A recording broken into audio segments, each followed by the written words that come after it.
Welcome to my channel. Hi guys, ఎలా ఉన్నారు? ఈరోజు సొరకాయతో బియ్యం రొట్టె చేయిస్తున్నానండి. చాలా బాగా వచ్చిందండి. నేను చూపించే విధంగా మీరు చూసి చేసుకోండి. చాలా సాఫ్ట్గా చాలా బాగా వచ్చిందండి. ఇలా సొరకాయని పైన చెక్కు తీసేసి లేతగా ఉన్న సొరకాయని తీసుకోవాలండి. ఇలా తురుముకోవాలండి. మనము కొబ్బరి తురుముకుంటాం చూడండి, అలా తురుముకోవాలండి.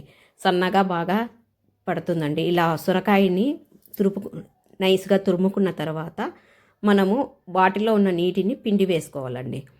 ఇలా రొట్టెలకి జొన్న పిండితో కానీ మనము బియ్యం పిండితో కానీ ఇలా తురుము వేసి చేసుకుంటే చాలా బాగా ఉంటుందండి సొరకాయ తురుము.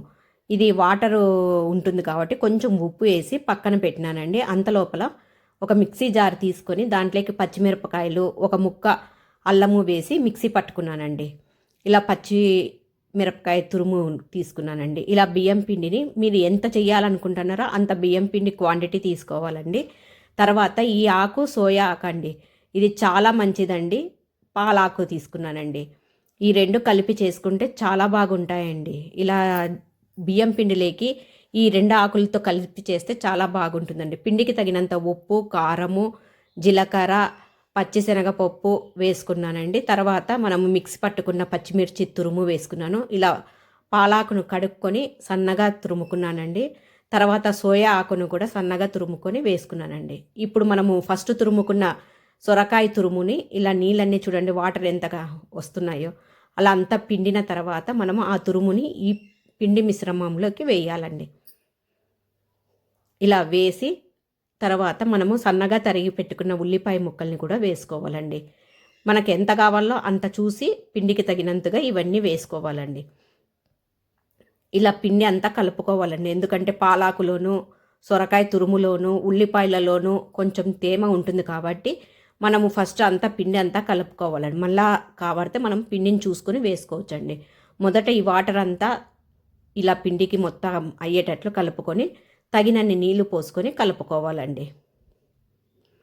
ఇలా బియ్యం పిండిని మనము ముద్దలాగా చేసుకోవడానికి తగినన్ని నీళ్లు పోసుకొని ఇలా చూడండి చపాతీ పిండిలాగా కాకోకుండా కొంచెం గట్టిగా తడుపుకోవాలండి.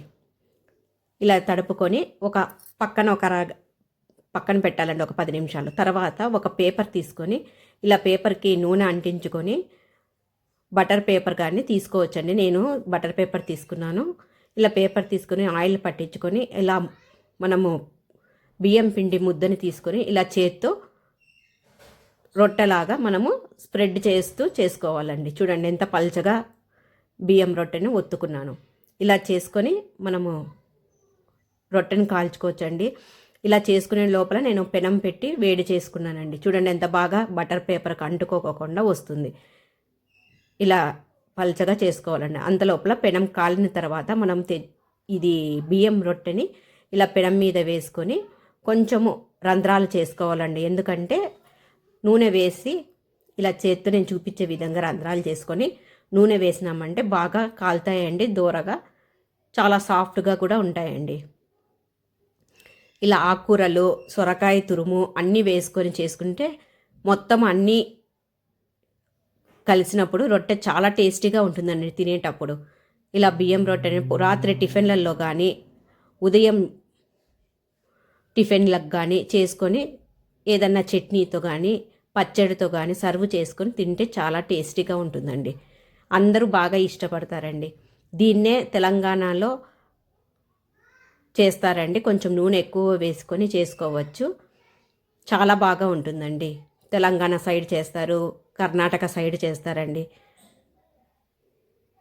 ఇలా బియ్యం రొట్టెను చాలా బాగా కాల్చుకోవాలండి. ఇటు అటు టర్న్ చేసుకుంటూ నూనె వేసుకుంటూ కాల్చుకుంటే చాలా బాగా ఉంటుందండి. ఇలా చేసుకొని సాఫ్ట్గా మనము సర్వ్ చేసుకోవచ్చండి. కొంచెము క్రిస్పీగా కావాలన్నప్పుడు ఇంకా కొంచెము పెనం మీద దూరగా కాల్చుకోవచ్చండి. ఇలా ఒక్కొక్కటి కాల్చుకొని అన్నీ నేను ప్లేట్లో పెట్టుకున్నానండి. చూడండి ఎంత బాగా కాలినాయో. మొత్తం ఆకుకూరలు కూడా కనిపిస్తున్నాయి. తెలంగాణలో అయితే సర్వపిండి అంటారండి, కర్ణాటకలో అయితే అక్కీ రోటి అంటారండి. ఇలా బియ్యం రొట్టెని మనం తెలుగు వాళ్ళమైతే బియ్యం రొట్టె అంటామండి. చూడండి ఎన్ని విధాలుగా పేర్లు ఉన్నాయి ఒక బియ్యం పిండితోనే. చూడండి ఎంత సాఫ్ట్గా ఉన్నాయి. పచ్చిశనగపప్పు, ఆకుకూర, తురుము, ఉల్లిపాయలు అన్నీ కనిపిస్తున్నాయి. ఇలా చేసుకొని చట్నీతో చేసుకుంటే చాలా సూపర్గా ఉందండి. మీరు చేసుకొని